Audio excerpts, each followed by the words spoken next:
سلاح هيدمر الدنيا صراحه.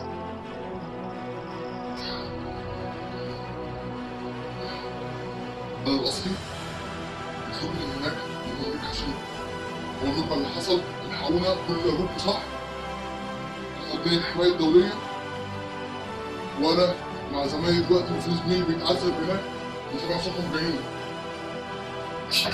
تمام؟ ايه ده؟ ايه ده؟ لازم مكانك وقف تصوير.